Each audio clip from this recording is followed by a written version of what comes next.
거점 도시들에서 상당히 이제 어떤 이런 움직임들이 네. 그 당시에 있었죠. 왜냐하면 고난의 행군이라는 게 결국은 경제 뭐 배급망 이런 것도 있었지만 치안, 공권력 자체가 그때 상당히 이제 무너진 거예요. 그래서 예를 들어서 내 자식 새끼 굶어 죽어서 나 중국 건너가 가지고 식량 조금 얻어오겠다는데 너가 막을 거냐 이러면 그걸 막을 수가 없었잖아요. 이제 그런 요인 때문에 그 당시에는 사실 이런 것들이 처음에는 체제 불만보다는 경제적인 문제였어요. 그러네요. 월급도 받는 게 없고 이러니까 공장에 기계들 떼다가 좀 팔아서 이제 뭐 해먹고 전선, 구리 전선 같은 거 좀 끊어 먹고 뭐 철. 이런 거 했다가 이제 사형 뭐 처형하고 이러니까 거기에 대해서 이제 강력한 반발이 생기면서 이대로는 못 참겠다 이렇게 되면서 그게 반 김정일 쪽으로 넘어가기 시작합니다.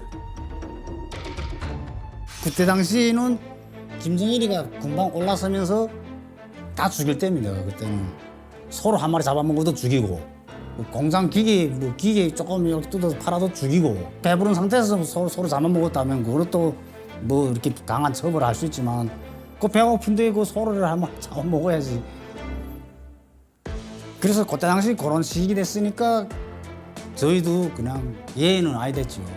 정말 백성들을 다 군계 죽이고 이게 그건 정말 이게 어디 사람 사는 세상이냐 진짜 거기 더 반발심이 더 생기는 거죠. 이 사실은 역설인데 시장의 자유가 늘어날수록 국가의 경제가 더 증대돼야 하잖아요. 그렇죠. 북한의 역설이에요. 이게 북한의 경제 상황이 좋을 때는 이런 뭐 안전원이나 사회 단속력이 굉장히 올라가요. 근데 그때 고난의 행군 당시에는 이 국가라는 사회 시스템이 돌아갈 여력이 없었던 거죠. 그러니까 뭔가를 단속하고 규제하는 힘이 약해지니까 뿔뿔뿔뿔뿔 여기저기서 성도파 같은 저항의 움직임들이 막 일어나기 시작한 거죠. 그때 당시 이 성도의 인기가 얼마나 대단했었냐면 이 성도파가 모이잖아요. 그런데 김성도에게 이 성도파 조직원들이 외치던 구호가 있었다고 합니다.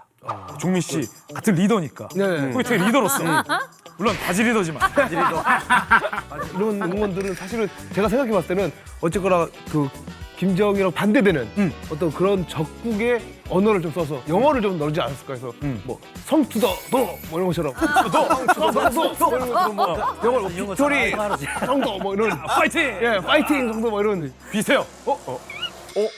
영어라는 것은 굉장히 북한 당국이 신경을 곤두세워하는 반체제적인 거잖아요. 그것만큼 굉장히 민감한 말을 합니다. 성도를 받들자!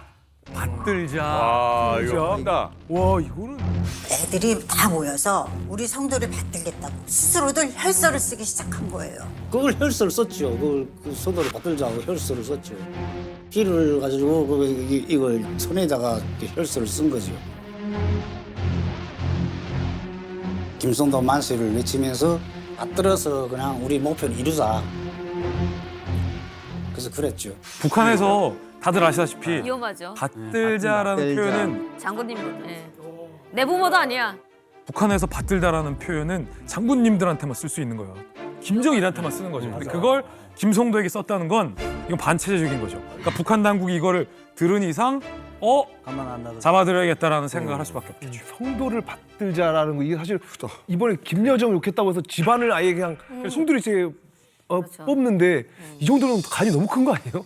북한에서는 이게 저희 같은 경우는 함경북도에서 예전에 책임비서가 조세훈이라는 책임비서가 있었는데 진짜 인민생활을 되게 잘 했습니다. 중국하고 뭐 사업이라 뭐 일본하고 해안 사업하고 이래가지고 함경북도가 잘 사니까 함경북도 주민들이 조세훈 만세를 했거든요. 김일성 만세를 해야 되는데 조세훈 만세를 김일성도 못 해주는 걸 조세훈이 해주고 있다고 만세를 불러가지고 바로 정치원 수용소로. 야, 그럼 북한에서는 누구 하나 이렇게 좀 그 눈에 거슬리는 사람이 있으면 그렇죠. 고위부원들 있는 데서 예. 진짜 좋은 사람이야. 웅길 만세. 하지 마세요. 바로 가는 상황이니까. 하지마 입 막죠. 안 된다고 큰일 난다고. 아니 그러니까 그 권세 높던 장성택도 일본 동지라고 칭하면서 뭐 이렇게 밑에 사람들이 노동당 행정부 간부들이 떠받들고 뭐 이렇게 하면서 결국은 형장의 이슬로 사라진 거잖아요. 그러니까 북한에서 누군가를 일본 아니면 첩제로 내세우는 거는 거의 뭐 자기뿐만 아니라 그 대상도 죽는 거죠.